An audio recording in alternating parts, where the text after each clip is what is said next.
وقتی همه صداهای دنیا خاموش میشن، اون وقته که تنها صدایی که باقی میمونه خودتی.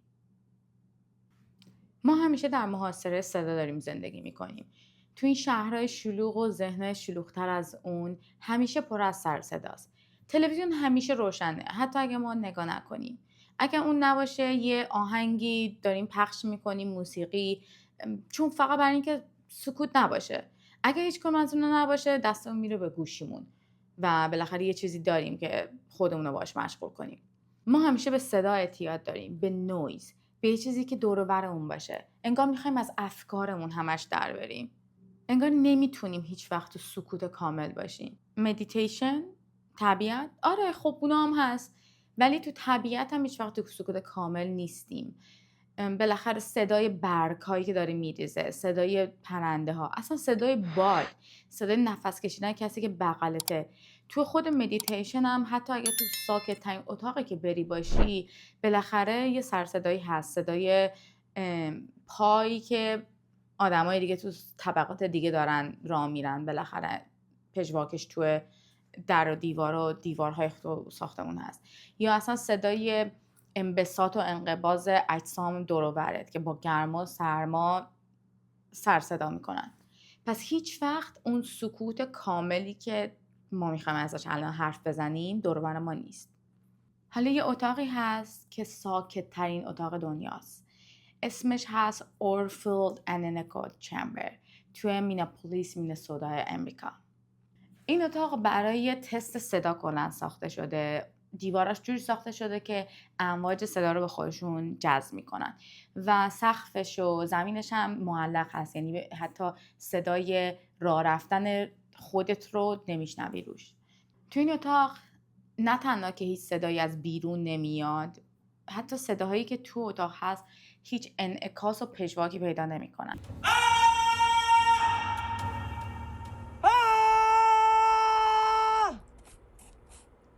سطح نویزش منفی 24.9 دیسیبله که یعنی ساکت ترین چیزی که تا حالا بشر تو دنیا ساخته. حتی توی گینس هم ثبت شده این اتاق.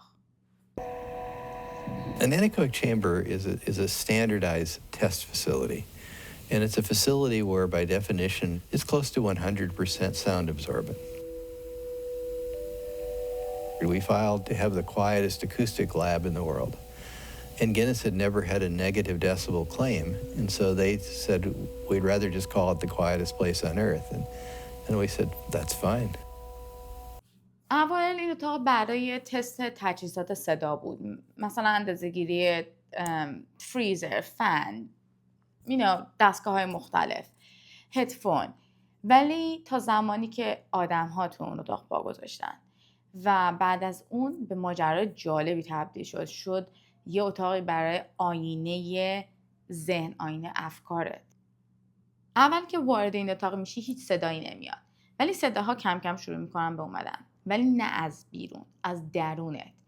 شروع میکنی به شنیدن صدای نفست و نه اونجوری که ما تا صدا نفسمون رو شنیدیم. شنیدن صدای معدت، نه اینکه گرسنه باشی. صدای قلبتو میشنوی، صدای اینکه خون داره تو رگ‌هات جریان پیدا میکنه رو میشنوی، صدای مفصل‌هاتو میشنوی. به جایی میرسی که مغزت چون صدایی پیدا نمیکنه خودش شروع میکنه به صدا تولید کردن و باعث توهم صوتی میشه، hallucination، و صداهایی میشنوی که واقعا اصلا وجود ندارن. بیشتر آدم ها وقتی تو این اتاق رفتن بیشتر از چند دقیقه نتونستن تحمل کنن، ولی نه به خاطر تاریکی یا گفتم تاریکی، یه دفعه چراغ خاموش شد، خیلی جالب بود. ولی نه به خاطر تاریکی یا نبودن صدا، برای اینکه بیشتر مردم ترس از مواجهه با افکار درونی خودشون رو داشتن. و اینکه حتی چند سال پیش یه چالنجی گذاشته بودن که اگر یه آدمی بتونه یه شب تا صبح رو تو اون اتاق بگذرونه یه جایزه خیلی میلیون دلاری هم میگرفت و هیچ آدمی نتونست این کار رو انجام بده. شما مثلا الان که داریم تعریف میکنیم فکر کنین که اصلا چیز خاصی نیستش که حالا مثلا میری توی اتاق هم تنهایی هستی تا صبح دیگه.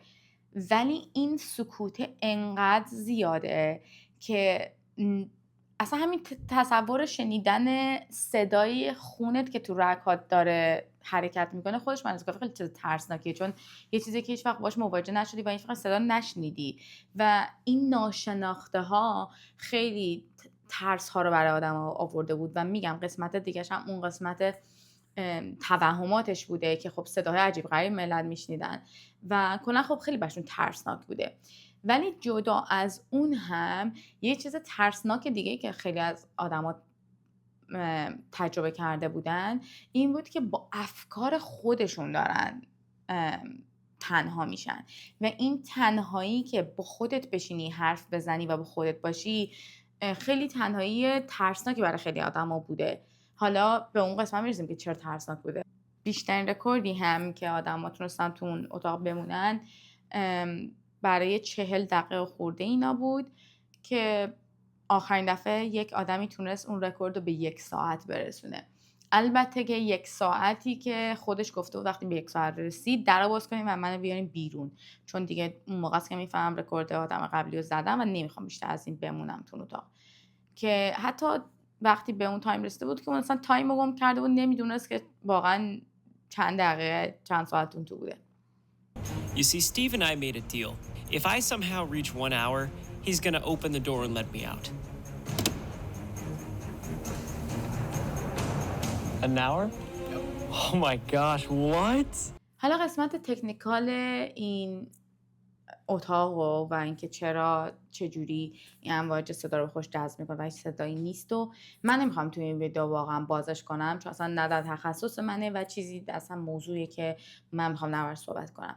موضوعی که بیشتر دربارش میخوایم صحبت کنیم قسمت پشت ماجراست، قسمت این که چرا آدم ها نمیتونن با خودشون اصلا تنها باشن. انگار ما عادت کردیم به این زندگی شلوغ و این یک راهیه برای فرار از افکارمون. سکوت ما رو مجبور میکنه که بشنویم فکرایی که خیلی عقب انداختیمشون، احساساتی که نادیده گرفتیمشون و سوالاتی که خیلی سال بهشون جواب ندادیم. The first thing I noticed is I noticed the silence in the chamber. And the second thing I noticed is that my eyes seem to process differently. When you become disoriented, you always look for secondary senses. And so when you walk into an anechoic chamber, your anchor is your vision because the sound doesn't make sense to you. And over a period of time, it would generate hallucinations in most people if they have the patience and the willingness to stay there at all. خیلی ها فکر میکنن خودشون رو خیلی خوب میشناسن، ولی در واقع اکثر مردم، حتی اونایی که سالها رو خودشون کار کردن، واقعا شناخت کافی از خودشون ندارن و اگر این لایه‌های درونی خودت رو باز کنی اصلا به یک ناشناخته خیلی بزرگی میرسی. اون چیزی که بهش میگن من شاید یه ترکیبی از حرفای دیگرانه، شاید یه ترکیبی از انتظارات، خاطرات، فالوورهات و فشار زمانه است. توی این اتاق سایلنت چیزی برای تظاهر نیست. نه کسی، نه حرفی، نه نگاهی، نه واکنشی. توی سکوت فقط خودتی و خودت. اونجاست که شروع میکنی به حرف زدن با خودت و تازه میفهمی شاید برای اولین بار داره خودتو میشناسی. اگر این بودن توی این اتاق سایلنت و این سکوتش ترسناکه، واقعا ما از چی داریم میترسیم؟ یعنی از اون تنهاییه داری میترسی یا اون از اون مواجهه با خودت داری میترسی؟ حالا من اون ترسی که خیلی ها تراماهای بچگی دارن یا ترسای دیگه دارن که از مثلا حالا روح و جن و چیزای دیگه که توی تاریکی پیش میاد میترسن و میذارم کنار. حتی آدم هایی که به شدت نترس بودن و این چیزا اصلا برشون چیز خاصی نبوده، وقتی توی این اتاق قرار میگیرن به شدت میترسن. نه از اون تاریکیه، بیشتر از اون که با یه چیزهایی داری مواجه میشی تو مغز خودت که ترسناکه و حالا چرا باید اینا ترسناک باشه؟ چرا از خودت فراری؟ چرا نمیتونی با خودت روبرو شی؟ یعنی خود واقعی خودمون برای خودمون انقدر ترسناکیم. حالا خیلی یوتیوب‌های دیگه و ویدیوهای دیگه هم در مورد این اتاق سایلنت هست که من حالا براتون تو کپشن میذارم، اگه دوست داشتین برین نگاه کنین، حالا اطلاعات جالبی میتونین ازش به دست بیارین. یا خیلی همون حاضر نیستیم در طول روز یه چند دقیقه، فقط چند دقیقه با خودمون راحت بشینیم، نه چیزی داره پخش میشه، نه کسی دور و برمونه که با همون حرف بزنه، نداریم به چیزی، حالا به گوشی چیزی نگاه میکنیم. حتی این کار برامون سخته. حالا یه سری میگن کار مدیتیشن براشون سخته و اون تمرکزی که حالا برای مدیتیشن لازم داری و اون مثلا مسیری که تو حالا چندین مدل مدیتیشن داریم که واردش بشی. من میگم حتی قسمت مدیتیشن رو بذارین کنار، این که در طول روز 2 دقیقه فقط بشینیم تو خونه خودمون که حالا واقعا تازه سکوته که داره تو این اتاق پیش میادم تو خونه های ما نیست، چون همونجور که اول ویدیو گفتم انقدر صدا دور و بر ما در طول روز در همون لحظه هست که هیچ وقت سکوت کامل تجربه نمی کنیم. ولی همین اینشم واقعا کمتر کسی میدونم که این کار در طول روز انجام بده. 1 دقیقه 2 دقیقه فقط هیچ چیزی روشن نباشه، گوشیت نگاه نکن، با خودت باش، توی سکوتی قرار بگی که فکرتو بتونی ببینی اصلا چی داره افکارت به تو میگه. داشتم با خودم فکر میکردم که من حاضرم برم تو اون اتاق و واقعا دوست دارم خیلی دوست دارم تجربهش کنم، چون به نظرم یه چیز خیلی جالبیه که مواجه شدن با این مقدار سکوت و مواجه شدن با خودت. ولی اینکه بدونم چقدر میتونم تو تحمل کنم نمیدونم، واقعا خیلی سخته، گفتنش خیلی سخته. یعنی فکر میکنی که از بیرون مثلا چیز خاصی نیست میتونی تحمل کنی، ولی بر اساس چیزهایی که حالا بقیه میگن و مدارکی که وجود داره و میبینیم واقعا فکر نمیکنم آسون باشه و من اصلا خودم فکر نمیکنم خیلی آدم شجاعی باشم به این مقدار. ولی البته خب خیلی دارم رو کار میکنم و خیلی هم دوست دارم تجربه داشته باشم. حالا شما هم من بگین واقعا اگر میتونستین دوست داشتین تو این اتاق بودین و فکر میکنین چقدر میتونستین تو این اتاق باشین و فکر میکنین اصلا چه چیزهایی میشنیدین، اولین چیزهایی که باش مواجه میشدین چی بود؟